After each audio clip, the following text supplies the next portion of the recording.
She thinks nobody can hear us, my brother whispered, turning to his groomsmen with a smirk. She literally lives off mom and dad, doesn't pay a cent of rent, and acts like she runs the house. He said it right in front of everyone. Right before his wedding rehearsal dinner. I was standing 3 feet away, holding a tray of drinks, completely frozen. I mean, I expected him to be stressed, but to trash his own sister to his entire wedding party. That hit hard. Yeah, I live at home.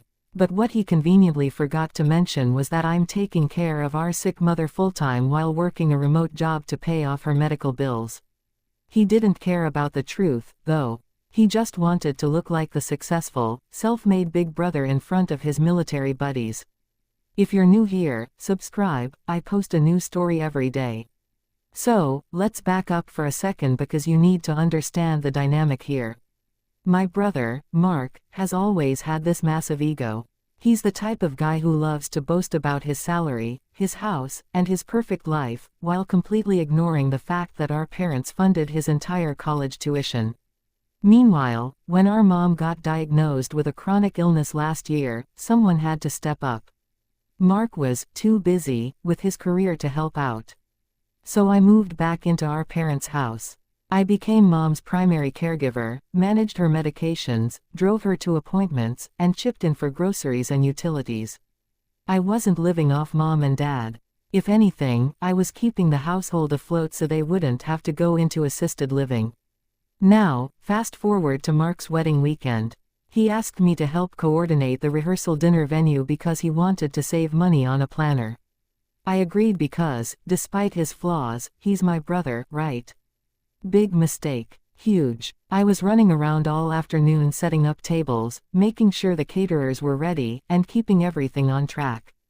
That's when I walked into the back holding a tray of champagne glasses for the wedding party. Mark was standing in a circle with 5 of his groomsmen. He had a beer in hand, feeling real comfortable, laughing away. That's when I heard him drop that line. She lives off mom and dad. Doesn't pay a cent of rent, and acts like she runs the house. I froze. My hands started shaking so bad the stemware was clinking together. Now here's where I'd have lost it, honestly. I wanted to smash those glasses on the floor right then and there. Would you have called him out instantly?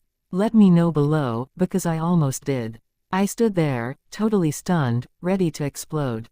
But before I could even open my mouth, someone else stepped in. Enter Luke. Luke was Mark's best man. He's an active-duty Army Ranger, super quiet guy, incredibly observant, and someone Mark basically hero-worshipped. Mark talked about Luke like he was a legend. Luke had been staying at our parents' house for the past 2 days before the wedding because Mark didn't have room at his place. Which means, Luke had seen everything. He saw me up at 6 a.m. making mom's breakfast and giving her medication. He saw me balancing my laptop on my knees while organizing mom's physical therapy paperwork. He saw me paying the grocery delivery guy out of my own pocket. So when Mark said that toxic trash to the guys, Luke didn't laugh. He didn't even smile. The entire group went dead silent because Luke just stared at Mark with this cold, unreadable expression. Luke set his drink down on the table real slow. I'll be honest, I didn't expect what came next. Luke looked Mark dead in the eye and said, real calm, Mark, are you serious right now?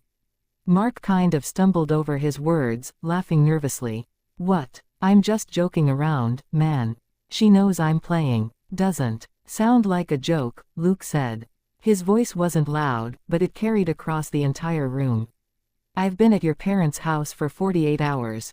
I haven't seen you step foot in that house once to check on your mother. Oof. You could literally hear a pin drop in that room. The other groomsmen looked completely uncomfortable, shifting on their feet, looking anywhere except at Mark. Luke didn't stop there. He stepped closer to Mark and continued, I watched your sister wake up at dawn every day to make sure your mom was fed and comfortable. I watched her handle doctors calling every hour while she was trying to work her job. Mark's face went completely bright red. Dude, it's not like that, Mark stammered, trying to laugh it off. You don't know the full story. I know what I saw, Luke interrupted smoothly. And what I saw was a daughter doing everything for her family while her brother badmouths her to his friends to make himself look big. I stood there holding that tray, my mouth practically on the floor. Wait, read that part again in your head, because I still can't believe a guy my brother barely sees called him out so flawlessly. The silence in the room was so thick you could cut it with a knife. Mark was sweating bullets, his cool guy persona completely shattered in front of all his closest friends. And the best part, Luke turned around, saw me standing near the doorway with the drinks, and walked straight over to me. He took the heavy tray right out of my hands, smiled softly, and said, "Thanks for everything you've been doing this weekend. You're doing a great job." I could have hugged the guy right there. Mark tried to pull Luke aside afterward to explain, but the damage was done. The rest of the groomsmen were suddenly super polite to me the entire night, offering to help carry boxes, asking if I needed water, completely ignoring Mark's attempts to act like the alpha in the group. When the wedding day actually arrived, Mark tried to act like nothing happened, but the vibe among his groomsmen was totally shifted. During the toasts at the reception, Luke stood up with the microphone. Mark looked terrified, probably thinking Luke was going to roast him in front of the bride's entire family. Luke kept it professional, but he made sure to drop one specific line during his speech.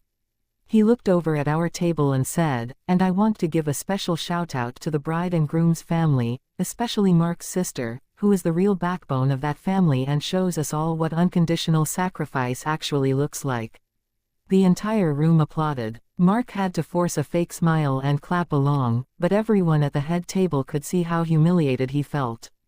After the wedding wrapped up, Mark actually approached me outside while people were loading up cars. He didn't give a grand, dramatic apology, people like him rarely do. But he looked down, rubbed the back of his neck, and mumbled, "Look. I shouldn't have said what I said on Friday. It was stupid." I just looked at him and said, "Yeah, it was. Next time you want to use me as a punchline to make yourself look cool, remember who actually takes care of this family." He didn't have a response to that. He just nodded and walked away. Honestly, it felt incredible. Sometimes people talk down to you because they're insecure about their own lack of effort, and they rely on your silence to get away with it. Mark learned the hard way that when you put down the people holding everything together, eventually someone with real authority is going to call you out on your disrespect. What would you have done if you were in my shoes? Would you have accepted that weak apology, or called him out even harder? Drop your verdict down in the comments below.